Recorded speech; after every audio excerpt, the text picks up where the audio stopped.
Saludos, queridos patitos, aquí estamos con el amigo Xavier Grandío por ocasión de una efeméride. En este día 22 de septiembre, pero de 1896, se cumplía el momento en el que pasaba a su abuelo Jorge III como monarca con mayor longevidad en el cargo, lo cual, bueno, luego hay que matizarlo, porque la situación de Jorge III amerita un pequeño detalle, sobre todo teniendo en cuenta que posteriormente la reina Isabel II ha pasado a la emperatriz Victoria y, bueno, finalmente murió en septiembre, prácticamente. Estamos en el aniversario también del fallecimiento de la reina Isabel II. Y como sabéis todos, aquí tenemos un pequeño hueco para el Imperio Británico y para la monarquía británica. Ya hicimos en su momento las exequias con Mariano López de Miguel con el caso de Isabel II. Y aquí tenemos a Xavier Grandío, amigo y bienvenido siempre a este canal. Bueno, pues muy buenas, Juan Carlos. La verdad es que la reina Victoria da para un conversatorio y daría para muchos programas, porque realmente es el momento cumbre del Imperio Británico en cuanto a extensión territorial, ojo, y también en cuanto a importancia geopolítica. Así que es muy atinado tomar esta efeméride. Decía lo de Jorge III porque es... a veces cuando uno mira, y voy a poner un ejemplo que no es exactamente de esta época, sino es de la Segunda Guerra Mundial, cuando uno mira la batalla de Stalingrado, que culmina en enero-febrero de 1943, se dice que ya a partir de ese momento es todo victorias soviéticas hasta la entrada en Berlín, y eso es falso. Decir que el momento cumbre del Imperio Británico es en el ámbito de la Reina Victoria es apropiado, pero en cierta medida inexacto, lo mismo que nos encontramos luego de la Primera Guerra Mundial en poder complementar ese momento histórico que le gustaba tanto al Imperio Británico, pero jodiendo también al Imperio Portugués, histórico aliado. Con estas cosas siempre tienen ese matiz, este pequeño matiz, de hacer el ferrocarril entre Johannesburgo y Ciudad del Cabo y el Cairo. Querían hacerlo. Cecil Rhodes, sí, del Cabo al Cairo. Sí, y que al final acabaron haciéndolo en los años 20. Cumplimentando luego el tramo final que lo tenían los alemanes, después de haberles dado un poquito en la conferencia de Berlín en 1885-86, porque ya van tarde, se habían unificado, habían tenido la guerra franco-prusiana y al final cogieron unos trozos que eran imprescindibles para hacer el trasvase norte-sur. Los portugueses querían hacer el trasvase horizontal entre Angola y Mozambique y les faltaba precisamente esa zona donde estaban los alemanes y que los británicos dijeron todo para mí, todo para mí. Con lo sí, cual ahí siempre hay... Claro, los portugueses lo que querían hacer era de Luanda a Lourenço Mar, que es actual Maputo, ¿no? Que era la capital de Mozambique. Lo que pasa es que los ingleses se les metieron en medio, ¿no? Sí. Hay que decir, digamos, que en defensa, pongámoslo entre aspas, no seré yo el que defienda el imperialismo, de los heróis do mar, que es que los portugueses ya estaban allí desde el siglo XV, en África. No eran los recién llegados. Sí, en efecto. Y que ciertamente, cuando uno mira desde la historiografía... mirando, por ejemplo, William Shakespeare. William Shakespeare, precisamente es en esta época victoriana, cuando se difunde al mundo, pero hasta el siglo XIX eran prácticamente desconocidos en el mundo. Eran más conocidos Lope de Vega y autores de la España del siglo de oro. No la España de los tercios, la España del siglo de oro. Y por tanto, hay ese bagaje que se transmite, pero luego se trunca, precisamente en este siglo XIX, la época victoriana. Isabel I era una reina del montón, de un país de segunda fila, no era nada importante en el siglo XVI, para poner las cosas en su contexto. Lo mismo que el abuelo, Jorge III, el que tuvo esas locuras, la locura del rey Jorge, aquella película que hicieron en su momento, para ejemplificar ese momento en el que se produce la independencia de las colonias, y que luego parece como que recobró, tenía problemas mentales, recobró cierta salubridad, incluso dicen que era un rey solvente, más o menos, en esa parte final del siglo XVIII, pero ya en 1800 parece que como que se parte ya definitivamente, y en un momento dado hay un regente, el príncipe regente, que no quiere asumir el título de rey, sino es regente, a secas, hasta que fallece el rey Jorge III en el año 1820. Pero esta será una de las primeras cosas que hace Falsario, el acompañamiento de esta situación con respecto de la comparación Reina Victoria con el Jorge III, su abuelo. Porque en 1800, lo mismo que había ocurrido a comienzos del siglo XVIII con Escocia, se produce la unificación con Irlanda. Hasta ese momento era rey del Reino Unido y rey de Irlanda, y ahora era de los dos. Efectivamente, es cuando hay una Union Jack, por la cual Irlanda envía unos diputados a Westminster, sí. Con lo cual, en ese punto, pues tenemos esa situación de comparación. ¿Hasta qué punto es comparable el reinado de Jorge III con estas dos circunstancias? El tema del príncipe regente, el tema de cambiar la configuración estructural del país con la incorporación formal de Irlanda, respecto de la situación que en 1896 tenía la emperatriz Victoria. Bien, yo ahí diría lo siguiente. Y este es un argumento más para ser republicano, ¿no? Y sucede esto, cuando... A ver, ¿cuál es la ventaja de una república democrática? No hablamos de repúblicas bananeras, ¿de acuerdo? Con respecto a una monarquía. Bueno, que tú cada 4, 5 o 6 años, o 7 con mucho, dependiendo de cómo sea el mandato, tú puedes echar al presidente de la República. ¿Qué sucede en una monarquía? Es que tú puedes tener reinados de 40 años. Sí, el rey, digamos, que se cuida más o menos, pues 30 o 40 años es algo hasta cierto punto normal, ¿no? Bueno, y luego tienes reinados extraordinariamente longevos, como el de Isabel II del Reino Unido o el de la reina Victoria, que duró 64 años, ¿no? Pero, claro, es que en tantos años da tiempo a hacer muchas cosas, bien y mal, y no puedes echarlos. Sí, incluso en ese pequeño detalle de que el príncipe regente estuvo casi 20 años ahí regenteando, hasta que al final le dieron el poder, porque su padre finalmente falleció en 1820, y estuvo como 10 años prácticamente, creo que 8 o 9 años, prácticamente 9, como rey formal. Con lo cual estuvo esperando un montón de tiempo. Luego fue rey ya formalmente. Que recuerdo, ¿no?, que Fernando Díaz Villanueva, un muchacho que seguimos, estuvo en un parque, Regent's Park, fundado precisamente por este muchacho en la época de regencia, en la zona de Londres, creo recordar. Y luego estuvo Guillermo IV, que estuvo un poquito menos de 7 años hasta que llega precisamente la emperatriz Victoria. Con lo cual se enlazó en dos grandes reinados con dos pequeños reinados formales entre medias. Que es un poco lo que curiosamente le puede pasar ahora a Carlos después del mega reinado de Isabel II, sobre todo estando malito, con lo cual ahí... y resulta curioso porque el próximo rey puede ser Guillermo V. Sí, conste que yo le deseo en lo personal buena salud a Charles, que quede claro que yo quiero que viva muchos años en lo personal, ¿no? Pero sí es verdad que, a ver, ya asumió la corona con 73 años, casi 74. Es decir, por biología lo normal es que no viva más de 10. Digo, tomando lo que es la media de esperanza de vida, ¿eh? Entonces, sí.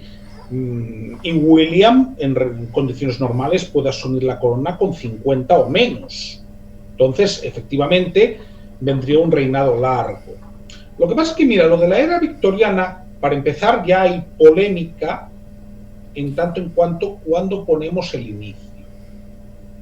Porque hay quien te dice que no lo tienes que poner cuando ella asume el trono, sino en 1832, que es cuando se implanta la Reform Act del Parlamento, que elimina los llamados burgos podridos, que eran circunscripciones con muy pocos electores, y amplía el censo de electores, por supuesto, siendo sufragio censitario y únicamente limitado a propietarios, ¿no?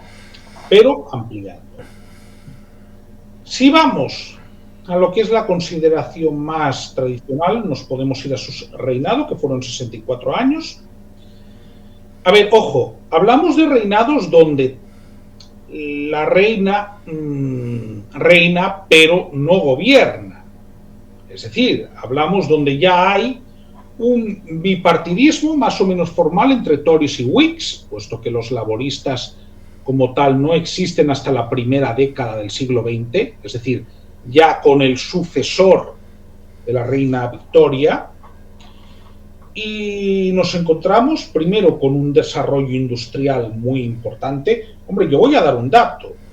En 1830, Gran Bretaña, hablamos de la metrópoli, tenía 13 millones de habitantes. Bueno, cuando ella muere, alrededor de 1900, ella muere en enero de 1901, tenía 32 millones.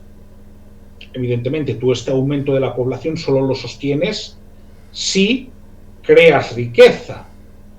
Estamos hablando de una época de progreso económico y científico, ¿no? Se extiende la industria, pero es que se extiende también el ferrocarril, se extiende también el telégrafo, se crea el teléfono, se extiende la navegación a vapor, por ejemplo, que sustituye a la antigua navegación a vela, incluso aparece el cine. Hablamos de un desarrollo tecnológico muy importante. Hablamos también de una política, como mínimo en gran parte del reinado de Victoria, librecambista, no proteccionista. Había sus debates, eso es cierto. A lo largo de todo su mandato había esa tensión, esa pulsión entre esas dos posiciones. Claro, pero hay 64 años y en determinadas épocas optan por el librecambismo. Hombre, ¿por qué? Y nos vamos a España. ¿Por qué Espartero bombardea Barcelona? Tiene mucho que ver con las políticas de la reina Victoria. Es decir, sí que hay determinados momentos del reinado. Claro, es que hablamos de un reinado de 64 años, ¿no? Y hablamos de un reinado parlamentario, donde hay primeros ministros Whigs, liberales, y primeros ministros Tories, conservadores. Para un español, esto es muy grosso modo, por favor, que nadie lo tome al pie de la letra, pero podríamos decir que había los de Cánovas y los de Sagasta, si lo lleváramos a la restauración borbónica. Y representaban facciones distintas, de intereses económicos. De hecho, cuando hay ampliaciones del derecho de sufragio, suelen ser impulsadas por liberales, no por Tories, es decir, por Whigs, que es lo mismo que sucedía en España en la Restauración. ¿Por qué te digo esto? Hay dos reformas electorales importantes durante el reinado de Victoria, la de 1867 y la de 1884. Bien, la de 1884 ya consigue que el 60% de los varones, ojo, adultos, tengan derecho a voto. Claro, también me pueden decir, bueno, en esto España iba por delante porque el sufragio universal masculino se implanta en 1890. Y en Reino Unido no se implanta hasta acabada la Primera Guerra Mundial. Eso sí, masculino y femenino, ¿no? Pero sí es, digamos que una época en la que se va abriendo progresivamente el espacio de participación política a lo que es la pequeña burguesía. Es decir, las masas obreras no votaban, es decir, no tenían derecho a voto, pero sí que se va ampliando el derecho de sufragio, ¿no? Y hay reformas en ese sentido. También es la época de mayor auge territorial del Imperio Británico. A la reina Victoria la proclaman emperatriz de la India. que es cuando se organiza el Raj británico de la India como tal. Es decir, claro que los... Sí, ciertamente la Compañía Británica de las Indias Orientales tenía funcionamiento desde mediados del siglo XVIII. Podríamos incluso citar el hecho de que antes de la Primera Guerra Mundial ya ha habido otras guerras, porque habitualmente se suele decir aquello de la Unión Europea y la paz después de la Segunda Guerra Mundial era para evitar que los franceses y alemanes se pegaran una tercera vez. Eso es falso, porque ya se habían pegado una tercera vez y precisamente se acababan de terminar de pegar por tercera vez, porque estaríamos recordando la Guerra Franco-Prusiana, en la que ya se habían pegado entre ellos, y por supuesto también la participación en bandos enfrentados de los prusianos y los franceses en la Guerra de los 7 años. Con lo cual eso también era una guerra mundial en la que participó también la zona de la India. Incluso hubo planes franceses de invadir la zona de Australia occidental, oriental, zona ligada al Índico. Con lo cual ahí tenemos un vector, ahí también estaban los portugueses, que habíamos mencionado antes, en Goa y en alguna otra ciudad, con lo cual era un lugar de concurrencia de países occidentales, europeos, en la India, pero eso fue llevando a lo largo de un siglo, en donde la compañía privada participaba en nombre de la monarquía, pero finalmente acabaron derivando con esa guerra, ahora no recuerdo exactamente cómo se llamaba, la guerra de los cipayos. La revuelta de los cipayos, que eso era una revuelta básicamente de soldados indígenas, por eso se les llama cipayos, y por eso ese adjetivo tuvo un triste recorrido en Euskadi, no hace falta que te lo cuente, sí. Que fue de soldados formalmente que servían al Raj británico contra la potencia ocupante, sí. Sí, eso sucedió más o menos al centenario. Resulta curioso porque creo que fue en torno a 1856-57, por ahí. Y en ese momento... Antes de la formación del Raj formalmente. Sí, y en ese momento, curiosamente, en Canadá se está formando también, en ese mismo momento, se está formando la Commonwealth de Canadá, lo cual ciertamente resulta curioso. El foco en todo el mundo, con la presencia de hasta un cuarto del mundo bajo Correcto. la soberanía británica. Un cuarto de las tierras emergidas dependían del Imperio Británico, efectivamente. ¿Qué sucede? Los británicos, y en eso, bueno, pues hay que decir que fueron inteligentes políticamente. Repito, no justifico el imperialismo, entre otras cosas, porque pertenezco a una nación sin Estado. Pero fueron hábiles en el siguiente sentido. Tomaron nota de lo que les pasó en Estados Unidos, en las 13 colonias. Y si te das cuenta, los procesos de emancipación, tanto de Canadá como de Australia, como de Nueva Zelanda, son graduales, muy graduales. De hecho, incluso el proceso de emancipación de la India es bastante gradual. ¿En qué sentido? Los británicos, después de la Primera Guerra Mundial, ya saben, porque es que además hay bibliografía, ¿no?, de que más tarde o más temprano le van a tener que dar la independencia a la India. Lo saben. Ahora bien, ¿qué es lo que plantean? Cómo hacer el proceso de forma que puedan preservar sus intereses. Pero vamos, a la altura de 1925-26 saben que la independencia de la India es cuestión de tiempo, ¿eh? Los propios virreyes.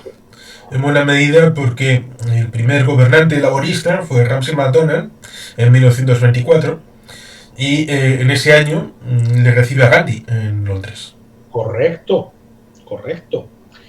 De hecho, incluso, ¿qué pasa? El tema de la independencia de Sudáfrica es mucho más complejo por el elemento africano, ¿no? Sí, pero también resulta curioso porque a pesar de ser al final del mandato de la emperatriz Victoria, después de la primera guerra anglo-boer, en la segunda, porque les ganaron la zona de la costa de Ciudad del Cabo y les obligaron a retranquearse hacia el interior, hacia el Transvaal, el Gran Trek. Resulta curioso porque después de ganarles en esa guerra de 1898-1902, en vez de acometer una venganza, como podría haber sido, teniendo en cuenta de que habían inventado entre comillas, porque también Valeriano Weller hizo campos de concentración en Cuba, en la guerra de Cuba. Pero, en el Oriente, sí, todo, sí. pusieron campos de concentración en donde dejaban que los africanos se murieran de hambre. Eso es duro, muy duro, porque nos retrotrae a Auschwitz, Birkenau, a lo peor del Tercer Reich, y lo hicieron los británicos, a los africanos. Después de esas experiencias, que pudo vivir en primera persona Sir Winston Churchill, siendo prisionero en aquella guerra, y luego lo relató, llegan a un compromiso en donde 2 provincias africanas y 2 provincias pro-británicas se hacen la Unión Sudafricana equipotencialmente. Algo alucinante e increíble y un poco raro en la época. Supongo que ahí funcionó el pragmatismo de la misma manera que funciona en Canadá. Y cierto miedo tal vez por la geopolítica del entorno mundial. Claro, tal vez. Claro, pero date cuenta de una cuestión. Por ejemplo, quitando el tema de Irlanda, que el tema de Irlanda sí es una independencia traumática. Sí, y que en este siglo XIX tiene todo el asunto de la patata, la hambruna, el echar, pero que tiene también todo que ver con el tema de la propiedad de la tierra. Sí, bueno, de hecho, para los que no lo sepan, el término boicot es de origen irlandés. Sí, que no permitían que los católicos tuvieran la propiedad de la tierra, el tenían los protestantes, y por lo tanto eso les retiraba la posibilidad, salvo servir como de aparceros o trabajadores a los católicos, pues evidentemente eso en situación de debilidad y de dificultad alimenticia, pues les llevó a 1 millón de muertos. Claro, cuando además hay que comentar una cuestión, salvo en el Ulster. Bueno, es que lo del Ulster hoy en día se consideraría limpieza étnica, lo que se hizo en el siglo XVII, porque directamente lo que hicieron fue eliminar a los católicos para mandar colonos protestantes. Y en Dublín, porque en Dublín sí había una comunidad protestante importante numéricamente, ¿no? Vamos a ver, en las zonas rurales de Irlanda del siglo XIX, protestantes eran los propietarios, y poco más, ¿eh? Realmente es que estamos hablando de que quitando los 6 condados del Ulster para hablar con propiedad, ni siquiera todo el Ulster, hablamos de que la población católica rondaba el 90%. Claro, de hecho, cuando había elecciones a la Cámara de los Comunes, casi todos los diputados irlandeses eran del partido denominado Partido Irlandés, que para que nos entendamos sería un equivalente a lo que hoy sería Convergencia y Unión. Digo esto porque, y además tú hoy has publicado un vídeo al respecto, sí. El objetivo hasta la Primera Guerra Mundial es el Home Rule, pero es que el Home Rule es un estatuto autonómico para Irlanda, no es la independencia. Sí, de haber tenido la disposición de mirar hacia el futuro y haber estado en la reunión de Westminster de 1931, tal vez le habrían llamado dominio en vez de Home Rule, pero el concepto más o menos será ese. Sí, pero lo que quiero comentar, evidentemente, la idea que hay, y además había algún primer ministro británico receptivo, estoy pensando por ejemplo en Gladstone, ¿no?, que era bastante receptivo, era bueno un sistema autonómico en un primer momento, como podría ser el escocés, que probablemente a medio plazo podría haber ido hacia una independencia, pero ojo, en un esquema como el que tiene ahora Canadá. Quiero recordar que el jefe de Estado de Canadá es el rey Charles. Y que quiero recordar, bueno, no lo he mirado en los últimos años, pero el que era gobernador del Banco de Canadá pasó sin solución de continuidad a ser gobernador del Banco de Inglaterra. Claro, efectivamente, pero es que en el tema canadiense hay varias cuestiones. Primera, es una zona muy poco poblada. Hoy en día tiene menos población que el Estado español, ¿eh? Y hablamos de que es el segundo país del mundo en extensión territorial, solo por detrás de Rusia. Sí, pero es cierto lo que comentas, que no hay un día en el que digas, el día anterior eran británicos, al día siguiente son ya canadienses y no hay ninguna Bueno, ¿qué relación. va? ¿Qué va? Es decir, la mayoría, por convención, pero no hay, digamos, que una declaración de independencia formal. Te suelen hablar del Estatuto de Westminster, de 1932, pero realmente en Canadá podrías decir que los últimos lazos con la metrópoli no se cortan formalmente, y repito, es que el jefe de Estado sigue siendo el rey Charles hasta los años 80. Sí, Y hay con la una ley, repatriación de la Constitución. efectivamente, pero no antes. El jefe de Estado de Australia sigue siendo el rey Charles, y hubo un referéndum para implantar la república que Sí, perdieron los republicanos. en 1999. Efectivamente, que perdieron los republicanos. Y a ver, no es que la diferencia fuese abrumadora, pero digamos que la opción monárquica ganó con solvencia. Es decir, creo que la diferencia fue de más de 5 puntos, ¿eh? Es decir, no fue algo ajustado. Creo, si no recuerdo mal, que Nueva Zelanda sigue siendo el rey Charles. Sí, así es.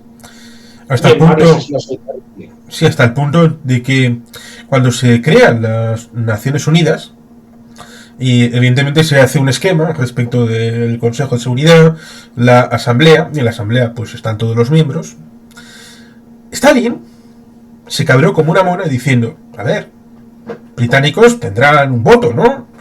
¿Qué es esto de que Canadá, Australia, Nueva Zelanda tengan un voto cada uno? No. Entonces, si los británicos se multiplican por 14, yo meto a todas mis repúblicas soviéticas como estados miembros de esta sociedad nueva. Y le dijeron, pero los soviéticos, pero no hay solo uno. Nosotros tenemos dominios, más o menos medio independientes, Canadá, Australia, por aquí, por ahí. No lo entendieron. Y por eso, resulta curioso y paradójico, desde 1945, Ucrania y Belarus tienen un asiento propio, diferente de la URSS, en Naciones Unidas, lo cual resulta curioso cuando en 1991 se independicen y alguien pueda pensar, bueno, entonces os uniréis a la ONU. No, nosotros ya estábamos. Sí, es que esto es interesante, pero esto fue un precedente importante para ambos países, porque luego lo pudieron esgrimir en sus procesos de emancipación. Pero fíjate, la era victoriana se la conoce muchas veces también por los cánones de rigidez moral, ¿no? Es cierto que si lo viéramos en esquemas de hoy en día, hay una regresión. Pues, por ejemplo, si ves cuadros, los escotes son menos pronunciados y hay tendencia a taparse más con respecto a anteriores reyes. Esto se ha podido comprobar. Ojo, hablamos de sociedades masculinas. Recordemos que el sufragismo es posterior, ¿no? Pero eso tiene una razón de ser. Y cuando conoces la razón de ser, pues no es tan banal. Porque lo que se da durante la era victoriana es el éxodo rural masivo hacia las grandes ciudades para trabajar en las industrias fabriles. De hecho, son los paisajes de los que habló Dickens. Sí, Dickens, la conciencia de esa sociedad en la que, como decías al principio, los grandes datos macroeconómicos podían ir muy bien, pero a veces se olvida la vida de las personas, que son el micro, dando la pincelada grande de una forma paisajística, de Londres maravilloso, pero luego cuando entras en los barrios, cuando entras en las calles, ya la imagen puede ser distinta. Sí, y ahí es donde yo quería entrar. La moral victoriana es funcional en el siguiente sentido. En la época victoriana había una tasa de abandono familiar espantosa. ¿Por qué? Jornadas muy largas, trabajo infantil masivo. Pero claro, no era el trabajo infantil que podía haber en el campo. Claro, es que esto es interesante. Hay un éxodo rural, entre otras cosas, porque se cree que se va a vivir mejor en la ciudad. Esa es la creencia, si no la gente no va. Pero en el campo hay más días festivos. Supongo que sabes por qué, porque normalmente se sigue el santoral. Sí. Y esto hace, pues por ejemplo, yo me he estado viendo, no es lo mismo porque los británicos son anglicanos, ¿no? Pero yo me he estado viendo el santoral católico de los días que eran festivos y realmente la diferencia con los que hay actualmente no es tanta, ¿eh? Puede haber 20 días arriba, 20 días abajo al año. Claro, cuando se van a fábricas, esto baja, pero mucho, ¿eh? Hablamos de que igual, como mucho, tienes un día a la semana libre. ¿Y qué problema había? Hacinamiento, porque evidentemente no había recursos para vivir en una casa, había que vivir en pisos. Alcoholismo. Y el alcoholismo, sobre todo masculino, destruía familias. Luego, ese alcoholismo también llevaba a que algunos padres de familia, es que hay que decirlo, normalmente esto pasaba en los hombres, no tanto en las mujeres, ¿no? Digamos que se gastaran el sueldo en lo que no tenían que gastárselo, bueno, en el sentido de que era, creo que me podrán entender, no solo en la taberna. Sí, precisamente eso puede tener conexión incluso con el presente, con Bangladesh, con el actualmente presidente interino Muhammad Yunus, que es premio Nobel precisamente por los microcréditos. Que estas mujeres, que en Bangladesh parece que tienen algo parecido, dificultades, el varón se gasta el dinero, vete a saber con qué, necesitaban para sus cuitas en la zona rural de un ingreso para mejorar en determinadas áreas del tema agrícola ganadero, y evidentemente esa tara no se la iban a dar ni los hombres ni los bancos, porque no había nada debido a ese asunto del despilfarro o de gastarlo en alcohol o en juegos o en ¿sabes qué? No se lo iban a prestar nadie. Y por tanto, hacer esto reportó una novedad, a pesar de que parece que no sea inventar la rueda, pero fue muy funcional en Bangladesh, y ese esquema ha podido trasladarse a otros lugares para precisamente lo que se dice de empoderar a la mujer, aunque bueno, también hay quien diría que el esquema actual de división respecto de el hombre, mujer, bueno, el esquema que ha sido funcional en buena parte del siglo XX, hay quien dice que antes de la Revolución Francesa, antes de la Revolución Industrial, era distinto, que era más igualitario, que fue este esquema político-industrial el que llevó a la separación de roles de hombre-mujer, con esa implantación en la zona urbana, en la zona, bueno, periurbana más bien, con la fábrica, con el hacinamiento y con todos estos lugares que son pioneros en el ámbito del Reino Unido.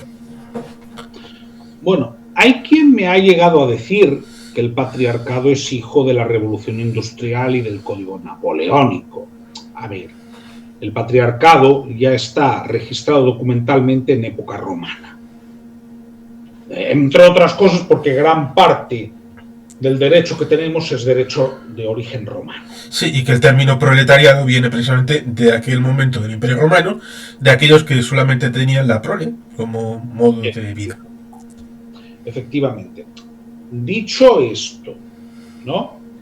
Sin ánimo de hacer un juicio idílico de la sociedad rural del siglo XVIII,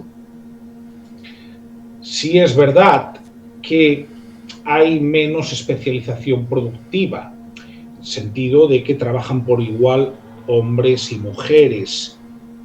El hombre quizás hace más esfuerzo físico en el campo, también porque tiene más musculatura, Y la mujer, sin dejar de hacer esfuerzo en el campo, ojo, no lo hace en tanta medida porque está en el hogar. Sí es cierto que durante el siglo XIX puede haber más especialización productiva y en un primer momento puede haber una imagen de más segregación, pero mira, te diría más, esto se ve mucho más en las élites que en lo que era el pueblo. ¿Por qué? Porque las familias de clase obrera tenían que trabajar también la mujer, para vivir. Ojo. Ahora bien, en lo que eran familias nobiliarias o familias burguesas bien posicionadas, sí, la mujer no tenía necesidad de trabajar. Y eso incluso se podía ver en su momento como una cuestión de prestigio. Ahí sí que me puedes decir que hay quizás una regresión, ¿ves? Esto sí. Pero legalmente, realmente yo no me atrevo a decir que es que el patriarcado sea hijo de la revolución industrial. Yeah. No, porque ya de antes. Lo que sí hay son periodos históricos en los que el patriarcado es más funcional que otros. Por ejemplo, el patriarcado ahora como institución, pues en una sociedad desarrollada, ya no es que moralmente sea inaceptable, es que es inútil. Pero esto es importante. Eso es importante. Es decir, es que la institución patriarcal, lo que quedan son, repito, en sociedades desarrolladas, no estamos hablando de Bangladesh, pero en sociedades desarrolladas lo que quedan son restos de patriarcado, que son nocivos y son tóxicos. Pero realmente es que una pareja que viva en un hogar ahora mismo no es funcional que el varón sea el único que trabaje en la inmensa mayoría de los casos. Es que esto no lo mantienes. Con esto ni es funcional ni es deseable, que me entiendan, no es deseable, pero es que además no es funcional. Sí, la emancipación de la mujer ha tenido que ver mucho más con el acceso de la mujer al mercado laboral, muchas veces, que incluso con el reconocimiento de derechos. Sí, porque ya vimos cuando se produce en 1791 la Declaración Universal de Derechos del Ciudadano, claro está, del ciudadano revolucionario, de los que no estaban con la revolución, a ese soga, horca y lo que haga falta, como los de la Vendée, que había que darles para el pelo, y se los dieron, curiosamente, 2 años después, en 1793.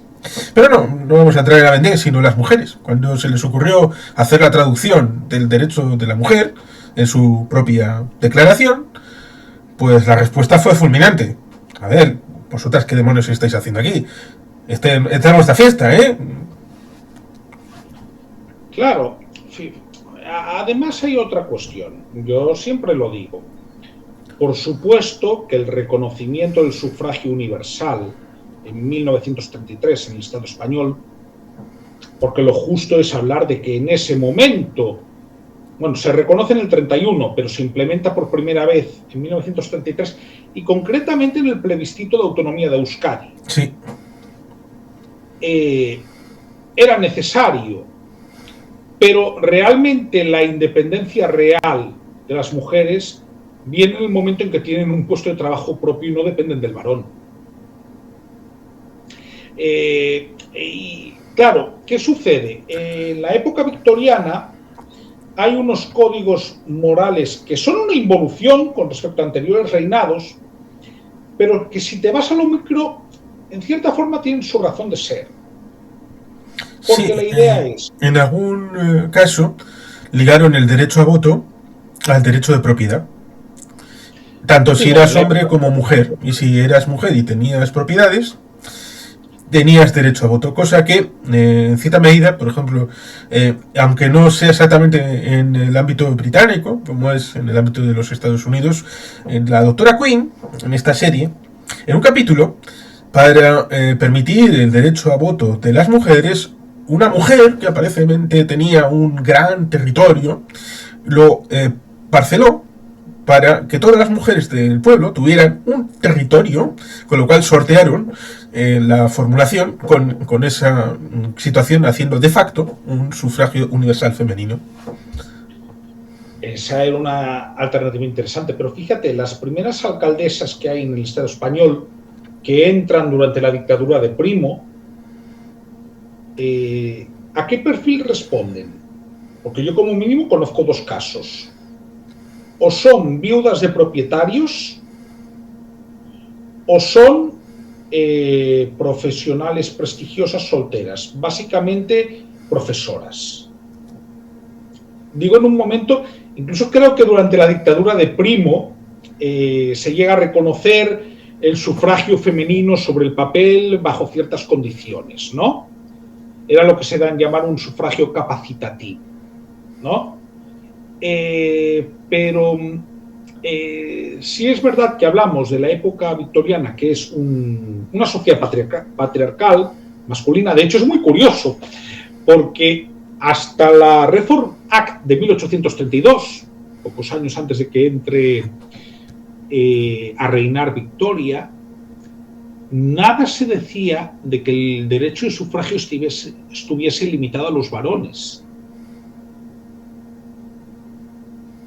En la reforma de 1832 se amplía ese derecho de sufragio, pero dejando claro que es solo para varones. Y las reformas de 1867 y 1884 amplían el censo electoral, pero solo para los varones. Es decir, ¿qué sucede? Esa moral victoriana, si habláramos en términos marxistas, que no son los que más me gustan a mí, lo sabrás, sí. Podríamos decir que era una ideología de acompañamiento. ¿Por qué? Porque lo que te están diciendo es, si tú eres hombre, no te tienes que ir con otras mujeres que no sean la tuya. Si eres hombre, tienes que mantener una cierta templanza. Es decir, no emborracharte en la taberna todos los días. Si lo vemos desde esa perspectiva, repito, de una sociedad masculina y patriarcal, tiene su sentido, porque es que la cantidad de hijos que nacían fuera del matrimonio era grandísima y aumentó durante esos años. Sí, eso por ejemplo en las culturas clásicas, por ejemplo en el ámbito de la Biblia, cuando obligaban a la mujer a casarse con el que la había violado, le estaban haciendo un favor a la mujer. ¿Por qué? Porque esa mujer estaba repudiada socialmente. Y el varón, si no recibe ella un castigo, podía hacer lo mismo a otras mujeres. Y si se le obligaba a vincularse a esa mujer, le tenía que dar sustento, le tenía que dar acompañamiento y ya estaba ligado férreamente para que no pudiera repetir ese acto. Estos elementos son también importantes, por ejemplo, en la zona de Medio Oriente, pues, por ejemplo, el tema de Israel, vemos que tanto musulmanes como judíos no comen cerdo. ¿Por qué? Porque el cerdo es bastante consumidor de recursos y ahí no hay mucha agua. Por tanto, estas tradiciones se normativizan desde una lógica racional de que el cordero tiene menos gastos en recursos, es más fácil de producirlo y por tanto no comáis el cerdo, aparte del tema de la triquinosis y enfermedades que puede llevar, pues evidentemente por una causa racional, pero que en aquellos tiempos era difícil ponerte a dialogar y menos decodificar, salvo que lo pusieras en plan bíblico, trascendente, porque Dios quiere que tú hagas esto o lo otro. Por lo tanto, era necesario hacer esa recomendación que luego a veces nos lleva deslavazada y no la entendemos, pero es necesario tanto en aquel momento como en este de la época victoriana entender ese ámbito contextual en donde, por ejemplo, ahí tenemos el socialismo llamado utópico. ¿Utópico por quién? Por Marx, porque el bueno es el mío, Los otros son unos taramanas que no tienen idea, que hacen sus divagaciones como si fueran unos hippies del 68 con sus cachimbas y fumando ahí en San Simón, los falasterios, haciendo sus juergas y alegrías, pero no, aquí viene Marx con el análisis serio, sosegado, científico. ¿Y dónde lo pone? El análisis lo pone en Alemania, él es originario de Alemania, pero luego pasa a vivir con Engels. ¿En dónde? En Manchester, en Inglaterra. Ahí está enterrado. Con lo cual, es interesante porque es con este caldo de cultivo en donde surge precisamente ese análisis marxista, el socialismo y todas estas cosas, incluso con el manifiesto comunista, bueno, formalmente escrito en Bélgica, pero luego con reuniones de la Internacional en Londres, con lo cual es un vector curioso, del ámbito marxista que citabas antes, para situar también en este entorno el surgimiento de esta ideología. Recordemos también que a finales del siglo XVIII y primeros del XIX ya ha habido también movimientos de renovación espiritual en el Reino Unido. Es decir, todo tiene que ver. De todas formas... sí, que ciertamente si ponemos... disculpa, no, simplemente si pone uno el trazo más fino, puede encontrar la Revolución Gloriosa de 1688 en el Reino Unido, que suele ser opacada por la Revolución Francesa de un siglo después, y que son dos vectores, dos raíles que divergen respecto del modelo de revolución liberal que permeará también a los Estados Unidos, y la Revolución Francesa, cuyo centralismo democrático lo vemos en la Revolución Bolchevique. Sí, vamos a ver, yo siempre digo, si tengo que elegir entre un modelo de evolución política, y yo no soy un anglófilo en absoluto, pero siempre voy a elegir un modelo como el que pudo haber en el Reino Unido al francés. Pero por una razón, porque yo creo en un modelo de evolución gradual y poco traumático. Es decir, es que en Francia se inventaron una nueva religión directamente. Sí, hasta el punto de que Edmund Burke, que chocará posteriormente con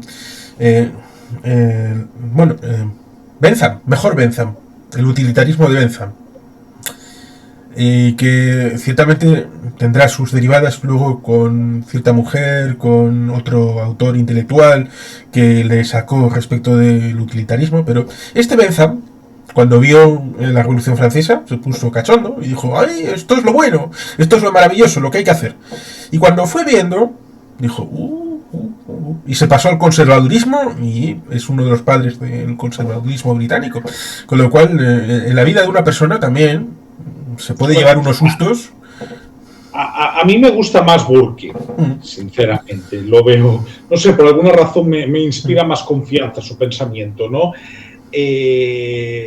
Pero, a ver, la Revolución Francesa te da sujetos como Robespierre, como Napoleón Bonaparte o como Charles Maurice de Talleyrand. Sí. ¿No?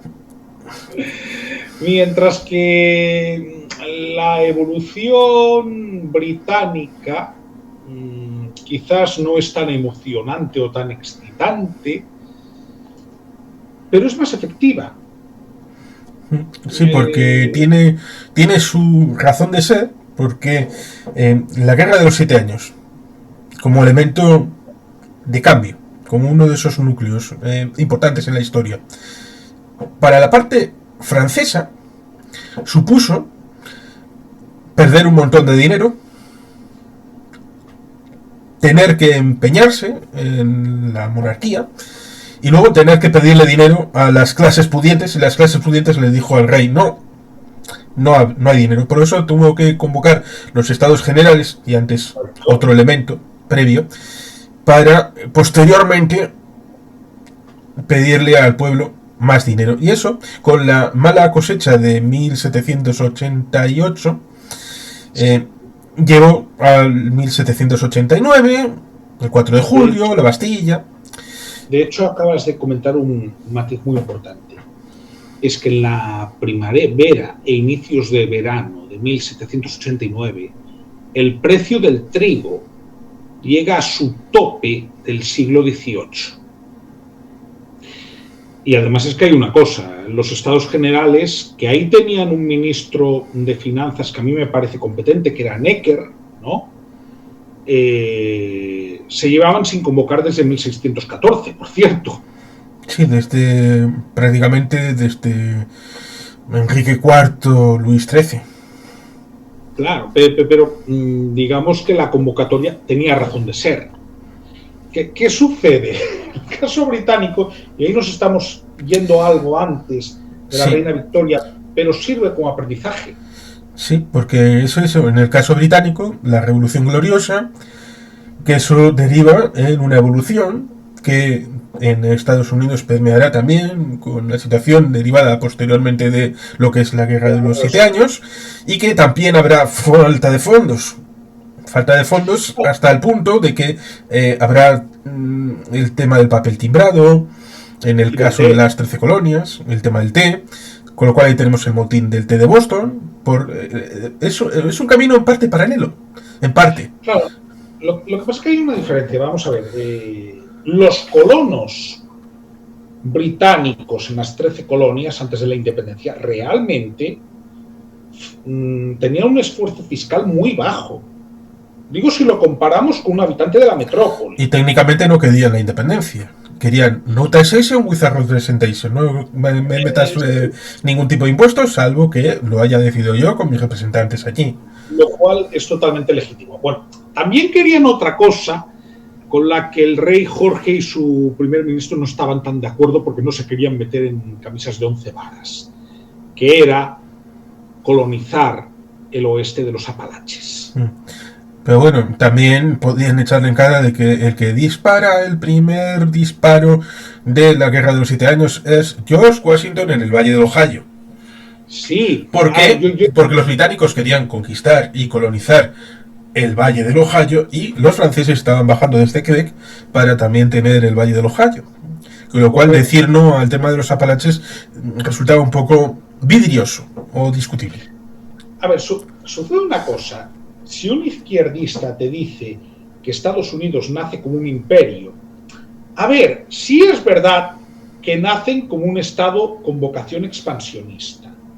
Entre otras cosas porque, repito, la corona británica no tenía interés a corto plazo. Vamos a ver, la corona británica tenía en la segunda mitad del siglo XVIII el mismo interés que tenía la corona española en sus colonias, que era exprimirlas. Punto. Es decir, ¿cuál es la diferencia? Que la corona española, en especial durante el reinado de Carlos III, se emplea eso a conciencia. El tema de cobrar impuestos y de hecho está registrado, ¿no? Todos los recursos que se extraen de los distintos virreinatos, ¿no? Tanto el de Nueva España como el de Perú, como el del Río de la Plata. Realmente tú ves cuántos recursos vienen desde las colonias a la metrópoli española y ahí puedes hablar de expolio, objetivamente. Ahora bien, tú ves, digamos, que el esfuerzo fiscal que hacía un colono estadounidense hasta la independencia, y es que era muy bajo en comparación a cualquier habitante de la metrópoli. Era muy bajo. ¿Qué sucede? Evidentemente tú pagas impuestos si estás representado. Yo no estoy discutiendo la legitimidad de la independencia de los Estados Unidos, que quede muy claro. No voy por ahí. Y de hecho a mí la revolución estadounidense me parece muy interesante y tiene cosas muy positivas y que yo reivindico. La primera, yo pago si estoy representado en el Parlamento. La segunda, hay una separación bastante mayor de lo que se piensa entre lo profano y lo espiritual. ¿Por qué?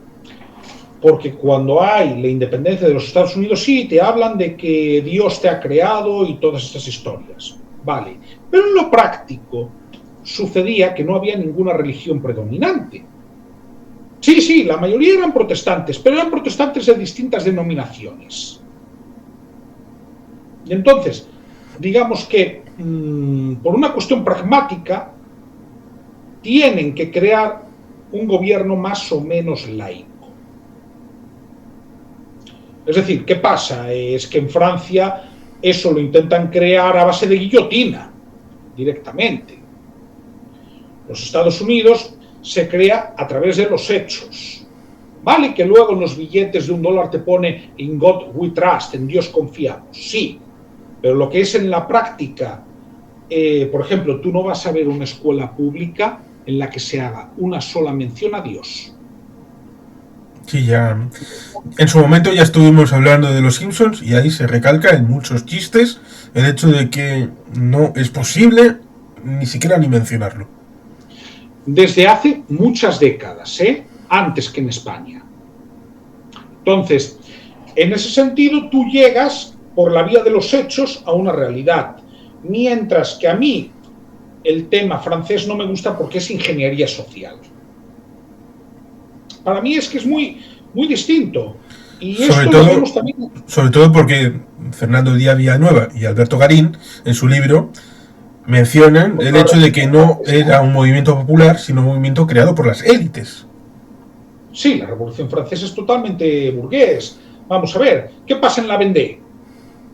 Que el pueblo se levanta y se cabrea porque está viendo lo que está viendo, hasta el punto de que el punto final, después del tema de los curas funcionarios, por decirlo de una manera que se pueda entender actualmente, les obligan a reclutarse para el ejército.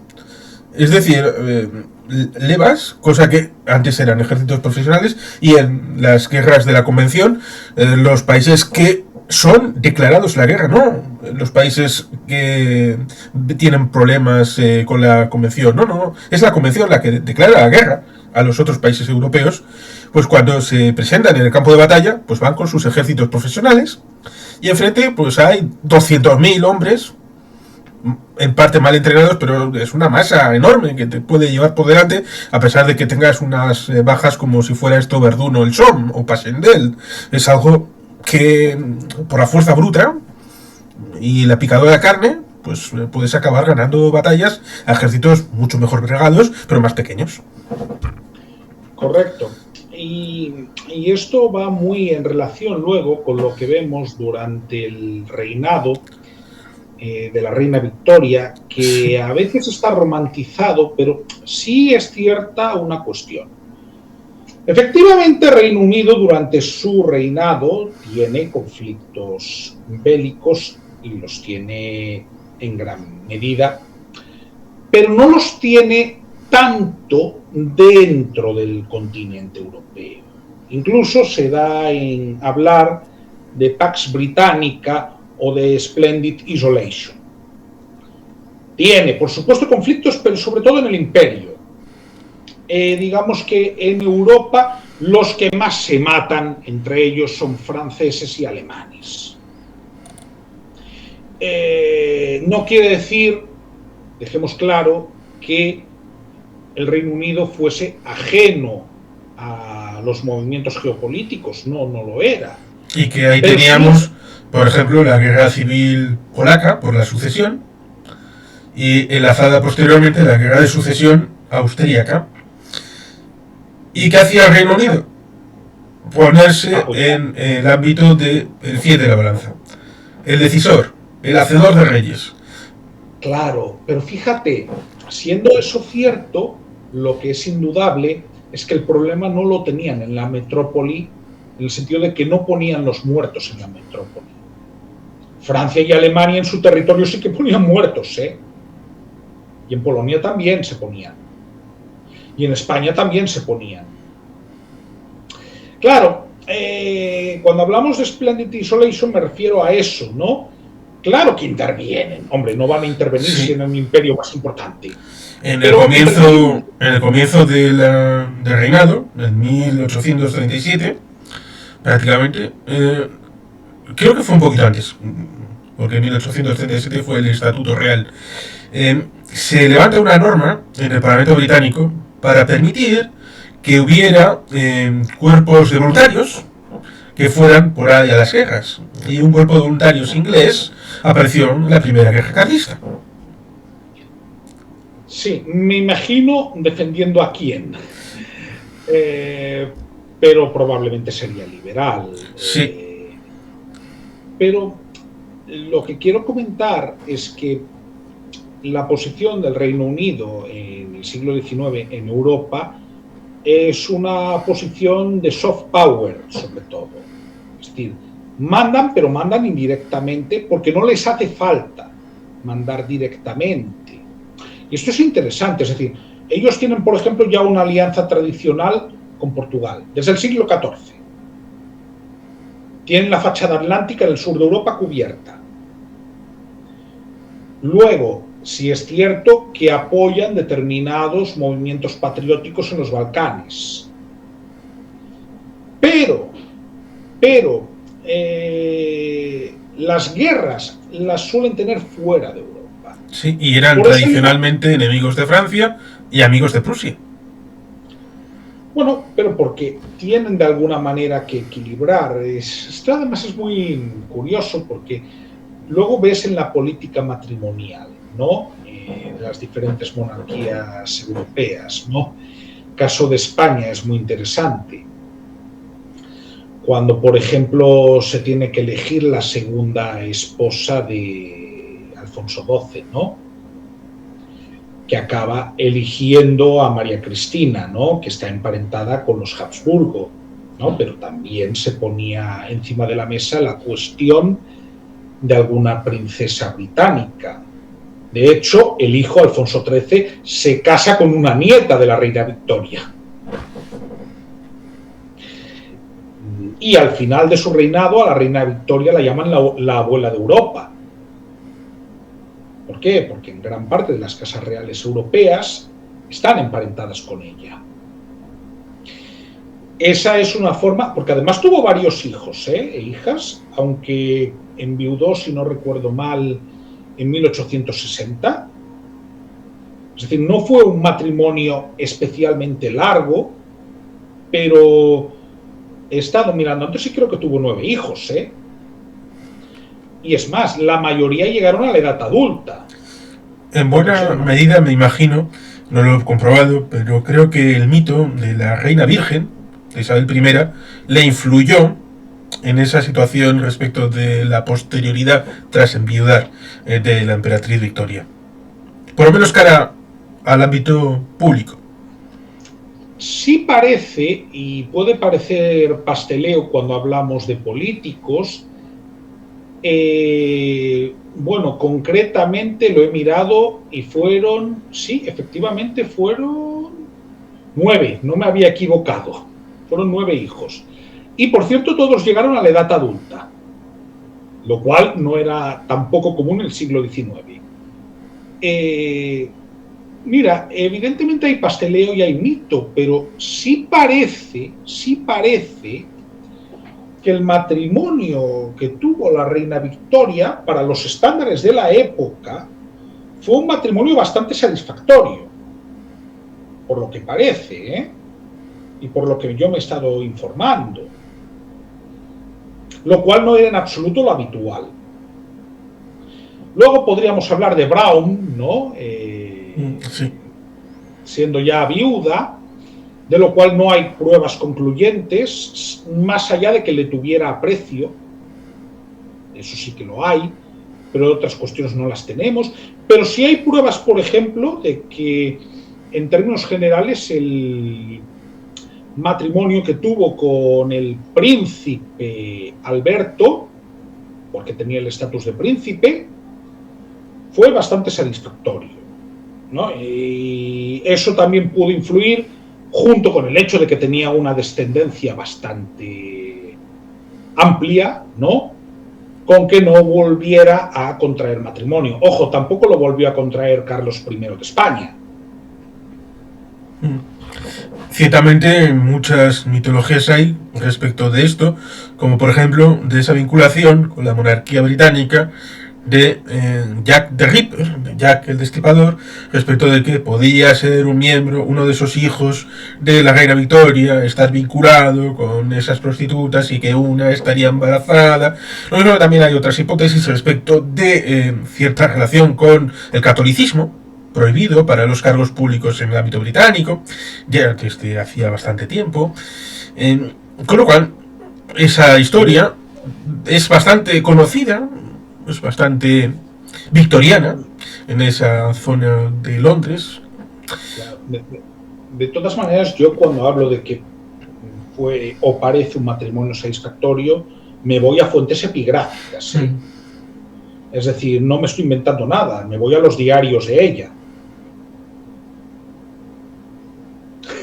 Que es de lo más veraz que podemos tener en tanto en cuanto era una fuente primaria. Sí. Y que efectivamente Scotland Yard surge porque la finca se llamaba así.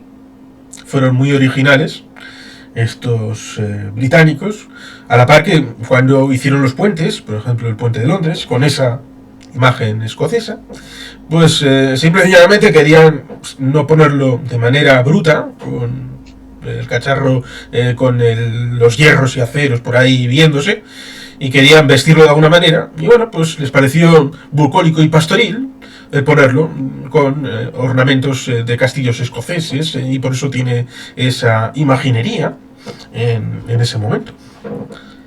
Claro, pero además hubo otra cosa que a la larga en la historia ha jugado a favor del reinado de Victoria, y es que no era una reina especialmente interesada en ser activa en los asuntos de gobierno, ¿no? De hecho, mientras vivió su esposo solía tener más protagonismo, pero porque ella quería que lo tuviese, ¿no? ¿Qué sucede? En el momento en que enviudó, de hecho, sus consejeros en un determinado momento, porque al parecer la mujer pues cayó en una depresión durante un par o tres de años, ¿no? Le tuvieron que decir, no, oiga usted, majestad, tiene que salir más, porque si no va a parecer que está desatendiendo los asuntos, ¿no?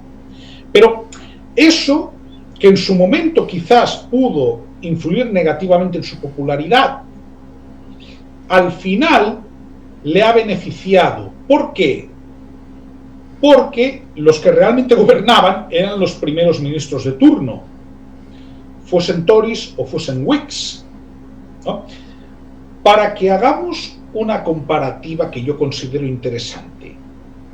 Victoria probablemente fue menos intervencionista en asuntos de gobierno que Alfonso XIII. Y me estoy yendo a un monarca posterior, de España. Porque Alfonso XIII sí que intervenía activamente en asuntos de gobierno.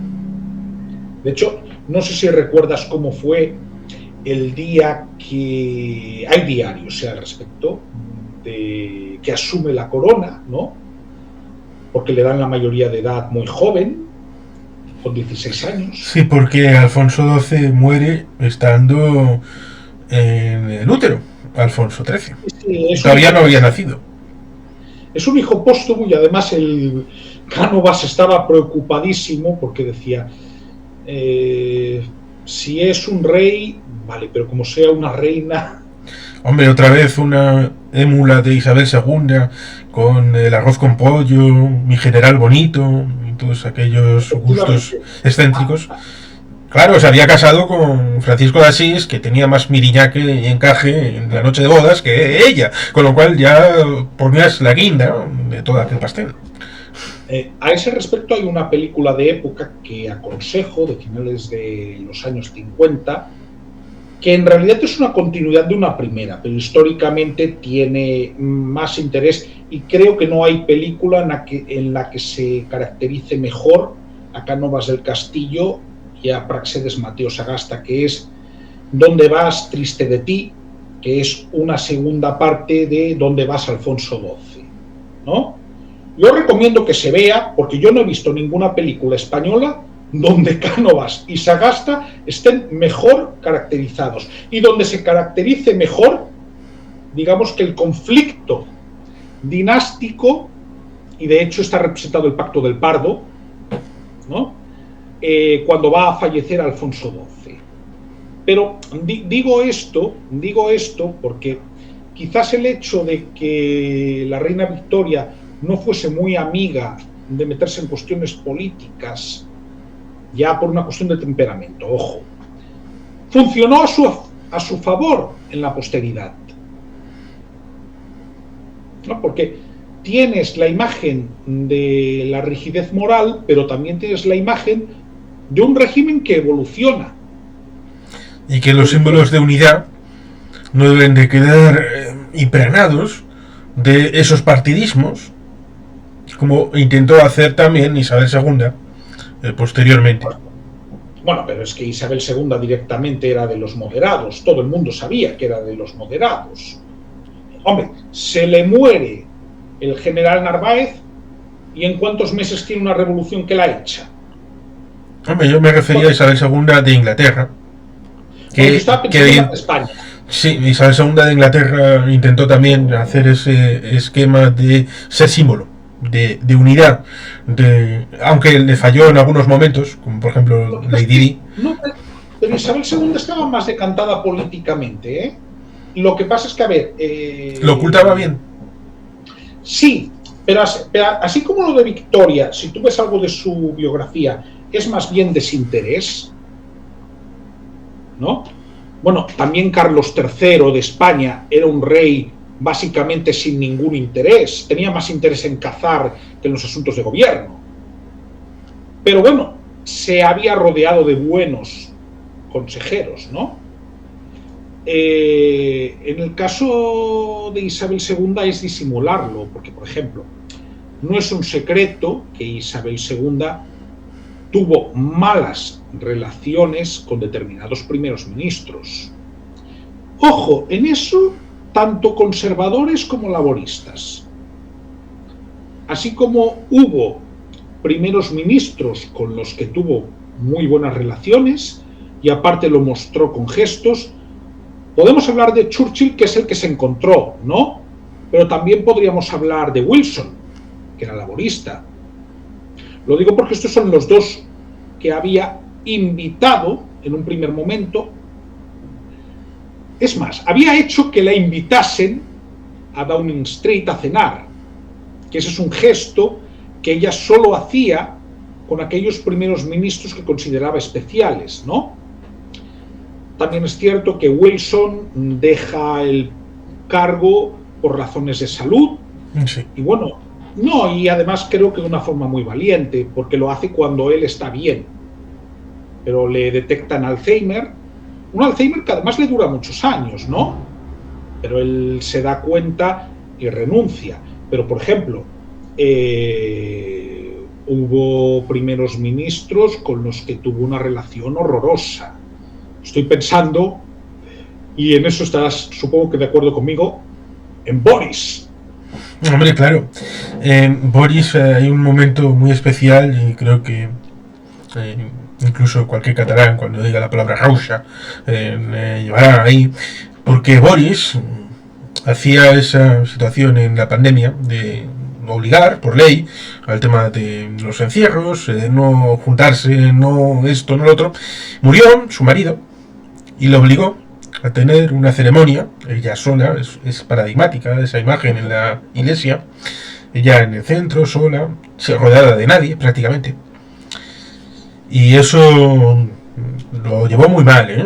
Y cualquiera que nos pasara algo parecido lo llevaríamos muy mal, hasta el punto de que dijo, porque en el último acto se veía claro que había una sonda en la mano que le habían quitado, cuando obligó, yo creo que ella obligó a que le sacaran a ese saco de basura de Boris Johnson de Downing Street, porque ella no quería que en su funeral estuviera ese saco de mierda en el 10 de Downing Street para hacer la ceremonia de el funeral y el tránsito de poderes.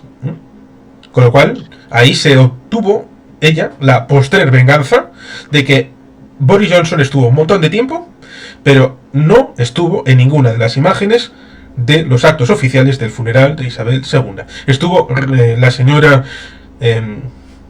esa muchacha de cuyo nombre no quiero acordarme, que aguantó menos que una lechuga, pero lo suficiente. 40 días creo que fueron. 40 días, pero mira, eso lo consiguió Isabel II por 48 horas. Es decir, vamos, eso sí que fue una venganza póstuma. Pero, por ejemplo, otro primer ministro con el que hay evidencias de que no tuvo una relación lo suficientemente fluida, aunque no tan mala como la que tuvo con Boris, fue Tony Blair. Con Margaret Thatcher tuvo también momentos complicados. Sí, es que Margaret era muy mujer, ¿no? Muy dura. Y claro, había conflictos de suricatas. Sí, y temperamentos. Pero quiero decir, y también Tony, cuando entra, se las tiene que comer todas una de otra, ¿eh? Porque está el tema de la devolution, que evidentemente eso era una propuesta laborista, y por tanto ahí no hay mucho que decir, por tanto era un ámbito partidista político. Pero es que se tiene que comer la devolución de Hong Kong. Se la tiene que comer él, cuando había sido negociado por Margaret Thatcher, y después la transición ordenada por John Major. Y después se le muere Lady Di. Con lo cual, entre lo de Hong Kong, el tema de Lady Di y el tema de la devolution y otros temas que en solamente 100 días tiene que afrontar, por favor, señora, no se me meta además en una crisis monárquica haciéndose la longuis, yendo a Balmoral, olvidando de que esta es la mujer de su hijo y que es la madre de tus nietos. Por lo tanto, hay que hacer una cercanía, y por eso inventó el término People's Princess. Es la princesa del pueblo, porque evidentemente la cosa se iba de las manos, y si le hubieran dejado el gobierno de la crisis a la reina en ese momento, la monarquía igual no hubiera llegado al siglo XXI. Yo realmente, y esta ya es una opinión personal, tengo en términos generales, luego quizás podría matizar, una buena opinión del mandato de Tony Blair, ¿no? No solo por el tema de la devolution, sino porque creo que intentó plantear, en términos anglosajones, ¿no? Sí, porque hay cosas que son estratégicas, y yo creo que un primer ministro marxista, incluso maoísta, en 2003 habría ido con Estados Unidos a Irak. Incluso Jeremy Corbyn. Sí, estoy de acuerdo. Incluso Jeremy Corbyn se tendría que haber comido el sapo. Pero incluso creo que intentó hacer una síntesis, ¿no?, de lo que era la socialdemocracia adaptada a finales del 20, primeros del 21. Bueno, y sin renunciar al legado positivo que había tenido Margaret Thatcher. Claro, y bueno, me gusta que intentara hacer esa síntesis, ¿no? Pero yo lo digo porque el reinado de Isabel II fue más duradero que el de Victoria, pero primera, es un reinado en el que el Reino Unido entra en una decadencia de relevancia internacional, pierde todo su imperio, prácticamente todo. Hombre, la independencia de la India había sido antes, pero el imperio en África lo pierde casi todo durante su mandato, reinado. Sí, que efectivamente es distinto al hecho de perder las 13 colonias, que claro, ahora, visto mucho tiempo después, se puede pensar, es que claro, el rey Jorge se volvió loco porque él había perdido la joya de la corona. Las 13 colonias eran muy importantes, porque todo el mundo sabía entonces que las 13 colonias iban a convertirse en los Estados Unidos y primera potencia mundial al de X cientos de años, y se estarían equivocando. Sí, es una pérdida territorial. Sí, es algo extraño que un territorio se independice fuera del territorio europeo y en esas circunstancias. Pero era un territorio aparte, que no contaba para nada, de una gente que a fin de cuentas eran unos raritos, gente a que habían salido por temas religiosos en décadas y siglos anteriores de Europa, para montar su fe, para montar sus rollos. Estaban en granjas, no tenían nada próspero ni fundamental, Y resulta ocioso decir eso de, no, es que todo el mundo sabía que iban a ser una gran potencia y por tanto, por eso la pérdida de Jorge III. Bueno, sí, él tenía problemas de salud, problemas mentales y cierto es que más por el tema europeo, por el tema del equilibrio, de la paz de Viena, el Congreso de Viena y esos equilibrios en el continente europeo y las relaciones con los países europeos en otras zonas del mundo, comienzan ambos reinados con la vocación de superar esos momentos de dificultad y zozobra. En el caso de la reina Isabel II, pues con menos posibilidades y potencialidades debido al sometimiento precisamente a los Estados Unidos después de la Segunda Guerra Mundial, como se ve precisamente en la crisis de Suez de 1956. En el caso de Victoria, pues con alguna batalla, como por ejemplo esa guerra de Crimea, precisamente en los años 50 del siglo XIX, intentar templar gaitas, intentar profundizar en esa extracción de recursos de la zona imperial y tratar... pero hay una cosa que resulta curiosa y creo que es necesario mencionarla. En el caso del Reino Unido, en la época victoriana, hay momentos en los que invierten en empresas en países que no son propios, más que en colonias propias. Con lo cual, en buena medida, el control imperial, por más que tengan cierto prestigio para algunos, es contraproducente económicamente. Tiene una posición geopolítica, geoestratégica y tiene una cierta virtualidad, pero resulta curioso porque en el caso del Reino Unido, y ahí podríamos enlazar por ejemplo con la primera guerra del opio, el tema de China, hasta el punto de obligar a plantar opio en la India para luego vendérsela a los chinos y así sufragar el mantenimiento del imperio bajo la cobertura de la Royal Navy. Claro, pero fíjate, has dicho algo muy interesante.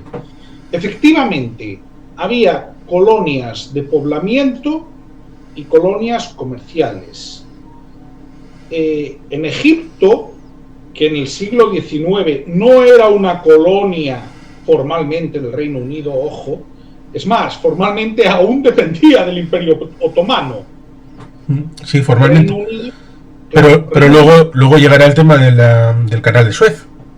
Correcto, pero ya antes del canal de Suez invierten en el delta del Nilo en plantaciones de algodón de una forma masiva. Sí, para intentar quitar el legado de lo que la misión de Napoleón había hecho virar un poquito de Egipto en dirección a Francia y para, no por el hecho de que quisieran, no, por el hecho de evitar. Correcto, que al final acaban llegando a un acuerdo con Francia para la administración del canal años después. Pero, por ejemplo, es que la principal ruta comercial del Imperio Británico era la del té a la India. Y digo esto porque, bueno, esa ruta además comercial viene ya del siglo XVII, ¿eh? Sí, Gibraltar, Malta, Chipre, Egipto, los territorios del Mar de Valdez, en la zona del Golfo de Adén, alguna isla que está por ahí a la salida hacia el Golfo y en la zona del Índico, y por supuesto la zona de la India, en toda esa... Pero eso es muy interesante porque el Raj británico nunca fue una colonia de poblamiento, nunca. Es decir, británicos había muy pocos, había funcionarios y tengo que decir que la mayoría de los funcionarios eran locales, ¿eh? Había funcionarios en la administración colonial y comerciantes, básicamente. Sí, y había el ejército indio y el ejército británico en la India. Sí, pero el ejército británico en la India, la mayoría de los efectivos eran nativos, ¿eh? No eran británicos. Quiero decir, voy a eso, es decir, la mayoría de los miembros del ejército británico en la India eran indios, no eran británicos. Otra cosa es que pasase, pues como pasaba en las colonias africanas. Por ejemplo, estoy pensando en el Congo belga, ¿no? Sí, que fue un regalo personal y luego con El corazón de las tinieblas y aquella denuncia de aquel libro pues se convirtió, precisamente surgió en el ámbito del Reino Unido, fue denunciado en Londres con este escritor de origen polaco y tuvo que transitarse de las manos de Leopoldo al Estado belga. Claro, pero ¿por qué lo digo? Había un cuerpo policial que era la Force Publique, ¿no? Los números sí eran todos nativos. Lo que ya no eran nativos, eran belgas, eran los miembros de la cúpula, porque tú solo podías llegar, y ahí sí que había una discriminación abiertamente racista. Un nativo solo podía llegar a un cierto grado, ¿no? Lo digo porque en los cuerpos policiales y coloniales los números solían ser nativos. Lo que no eran nativos eran los mandos.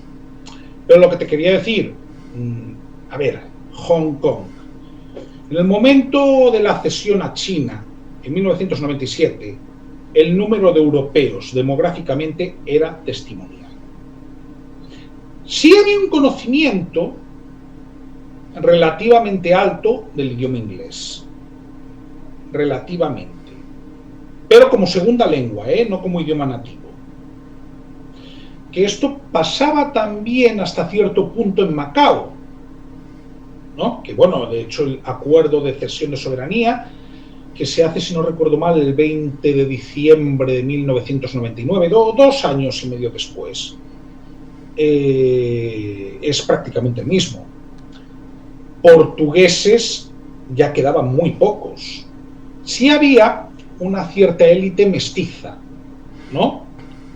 Pero no eran colonias de poblamiento propiamente dichas, eran enclaves comerciales. Y sí coincido contigo en que muchos territorios o que no eran formalmente británicos o que eran puntos comerciales tuvieron mucha más inversión que en las colonias de poblamiento, pero muchísima más. ¿Por qué? Porque, por ejemplo, cuando el Imperio Británico en la Conferencia de Berlín, ¿no?, quiere controlar del Cabo al Cairo, es para tener esa comunicación por todo el continente africano de norte a sur. Pero no tanto porque le interese el dominio efectivo del territorio alrededor en sí. Lo digo, hombre, porque Sudán, grandes áreas son desiertos, y en otras, digamos que puedes ver cuál fue el poblamiento durante la época colonial. Es decir, tampoco es que se esforzaran especialmente, ¿no? Pero sí les interesaba poder poner un telégrafo o poder poner un ferrocarril, que esa tecnología sí que se extiende durante la época victoriana. Sí, se empiezan a extender los cables submarinos, transatlánticos, por ejemplo, para la comunicación. Y de hecho ese regalo, un regalo siniestro, ¿no?, que le hacen al rey Leopoldo de Bélgica, tampoco es inocente. ¿Por qué el Congo, actual República Democrática del Congo, ¿no?, para diferenciarla de la República del Congo, se le cede al rey Leopoldo como propiedad personal? Porque si es una propiedad personal, él puede negociar al margen del Estado. Es decir, bueno, además de todas las tropelías y barbaridades que se cometen en el Congo belga. Sí, aparte de que había una suerte de como estado tapón en las potencias europeas que habían recibido territorios, y servía como, bueno, así no ponemos a alguien entre tabique y tabique y así no habrá peleas, hasta el punto de que, recordemos, el monte Kilimanjaro en principio iba a estar en zona británica, pero Willy, es decir, Kaiser Guillermo, pero bueno, se llamaban así, Willy y Nicky, con el apodo los queridos primos, pues Willy le pidió, por favor, es que no tengo ningún monte importante, ¿me puedes hacer el regalo de cambiar un poquito la frontera en esta zona de África? Y dijo, bueno, vale, querido, familiar, pariente. Bueno, pues te hago el regalo del monte Kilimanjaro. Y por eso ahí está, dentro de un territorio que fue parte de una colonia alemana. Y sí, en definitiva, son pactos, porque el reparto de África se hace en gran parte con escuadra y cartabón. Y, hombre, no hay más que ver cómo son las fronteras de varios estados, ¿no? Que son totalmente simétricas. Que eso hay que decir que también tiene similitudes con lo que pasa en los Estados Unidos, sobre todo en los estados del Medio Oeste. Sí. Y que en ninguno de los dos casos han tenido valor para poner a hacerse una convención y decir, bueno, esto se hizo mal, vamos a arreglarlo.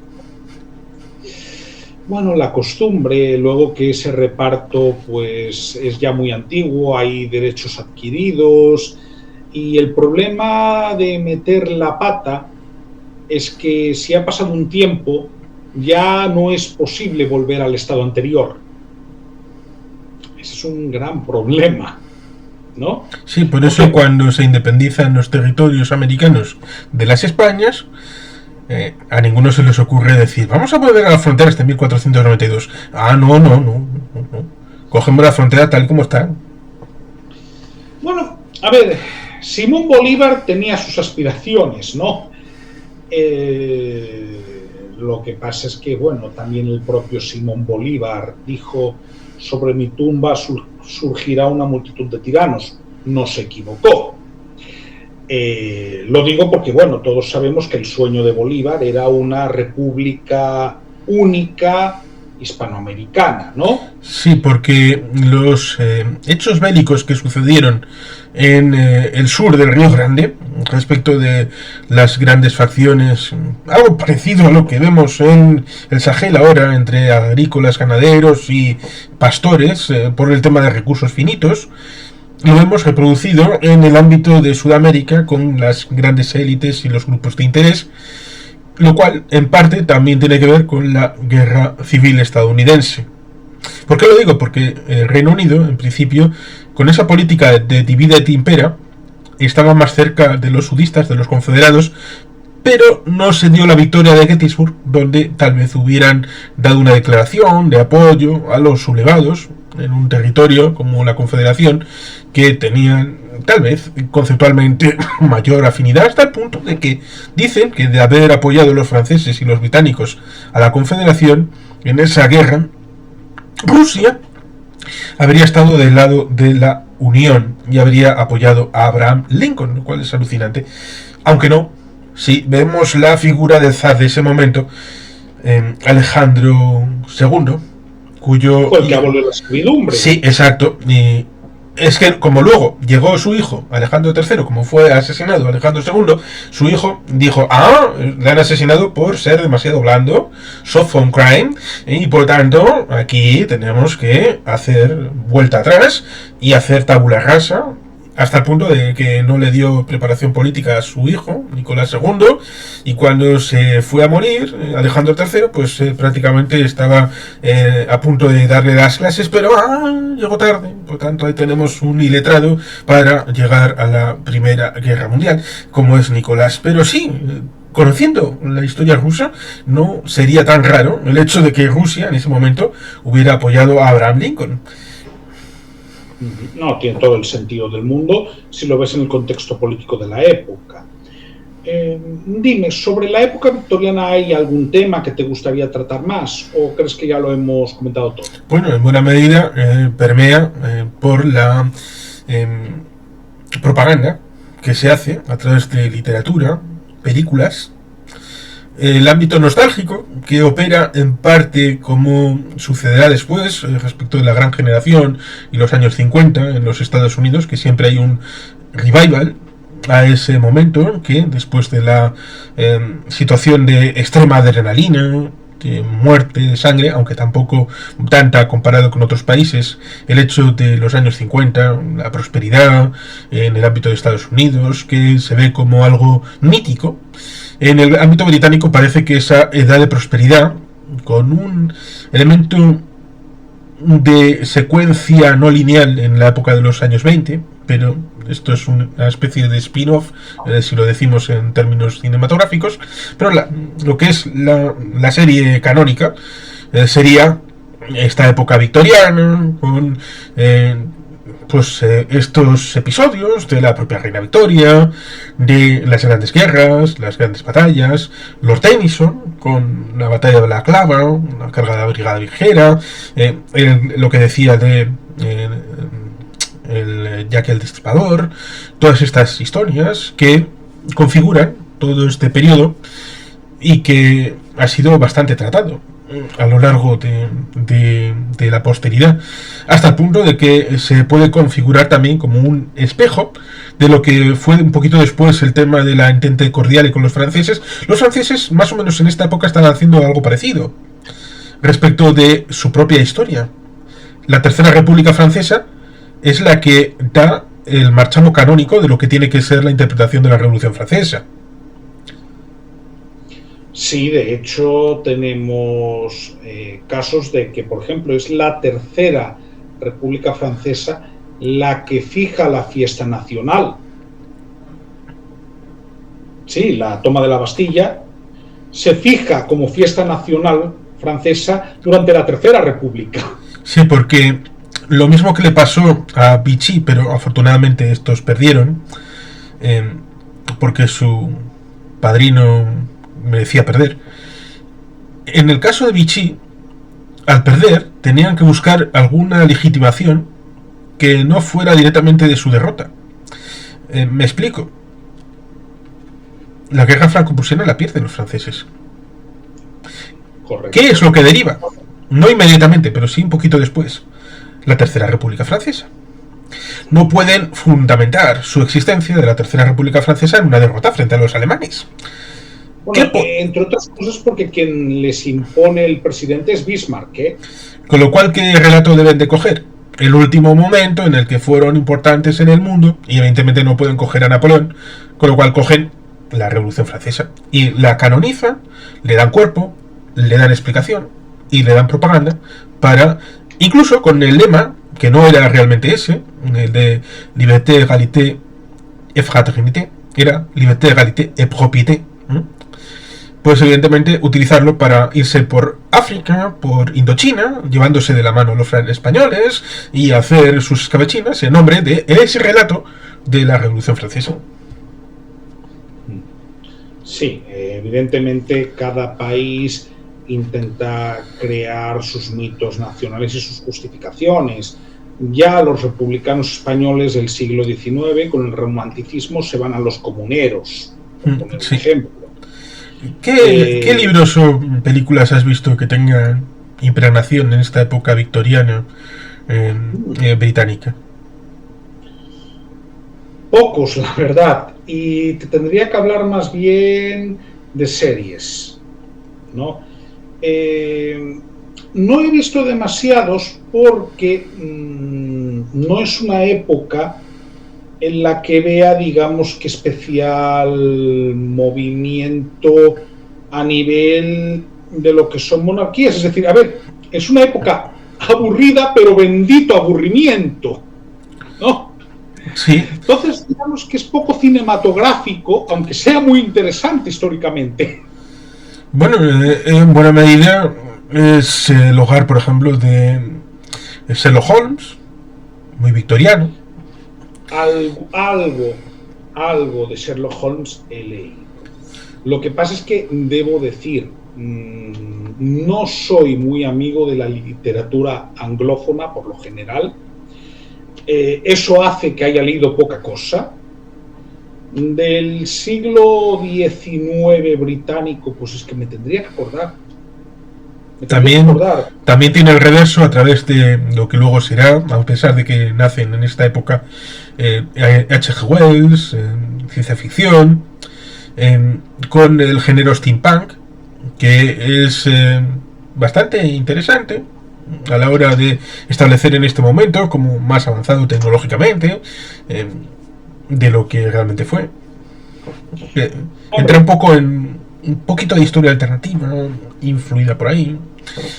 Hombre, vamos a ver, si me pongo de la época victoriana, que no tiene por qué ser necesariamente... ¿Sabes qué pasa? Que es que sí he leído novelas de antes en la era victoriana.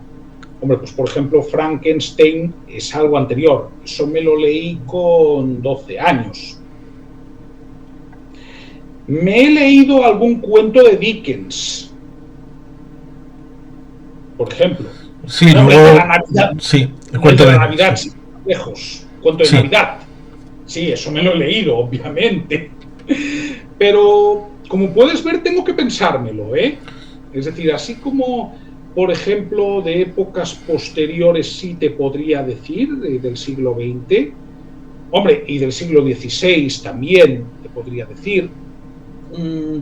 De la época victoriana he podido leer a algunos autores, ¿no? Pero tampoco digamos que ha sido algo, una literatura que me llame especialmente la atención, la literatura británica de la época. A ver, otro que te puedo decir que me haya leído. A ver, es que repito, me lo tengo que mirar. Hombre, El Mago de Oz, que es de finales de la época victoriana también.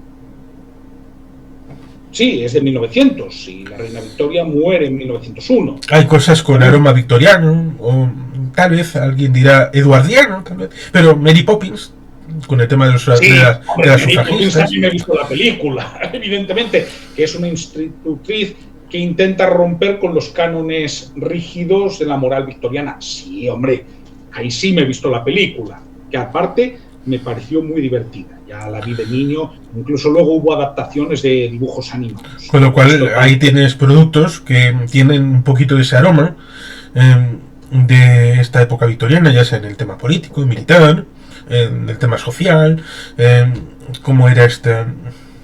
De todas maneras, si te he de decir, de esa época lo que más me marcó, o del que más me acuerde, es Cuento de Navidad, de Dickens.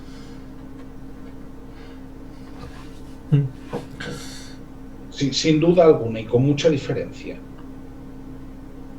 Es decir, me acuerdo desde que era niño. Quizás también porque además de escrito ha tenido multitud de adaptaciones, ¿no? Sí, seguramente influye. Claro, no solo en películas, sino también en dibujos animados, ¿no? Sí, sin duda es para mí lo más paradigmático de esa época, que también tiene que ver mucho en el ser o tener, ¿no? O en la época de acumulación que hay en la burguesía comercial e industrial, ¿no? Hay una cuestión para finalizar, porque quizás si no nos estamos extendiendo demasiado, que sí es cierta y que sí que pasa cuando hay una desregulación. En términos de acumulación de riqueza, cuando tú liberalizas el mercado, sí va a haber una tendencia a que aumenten las desigualdades. Dicho esto, ¿es siempre ideal la igualdad? Hombre, si es para igualar desde abajo, ¿no? Como en Cuba, pues no es ese mi modelo. Pero sí es verdad que hay una tendencia a la concentración de la riqueza, porque de hecho esa es la propia lógica que tiene el capitalismo, ¿no? No lo digo para mal, lo estoy definiendo. Si tú desregulas, va a haber una tendencia a la acumulación de riqueza. ¿Qué sucede? También es verdad que con determinadas regulaciones puedes conseguir que se beneficie la mayor parte de la población.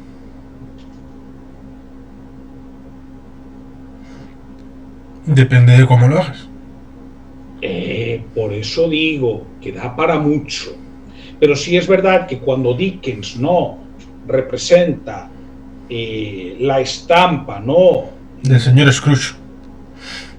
Sí, a ver, sí que es verdad que el fenómeno de la proletarización existe y el hacinamiento existe y la acumulación de riqueza existe, ¿no?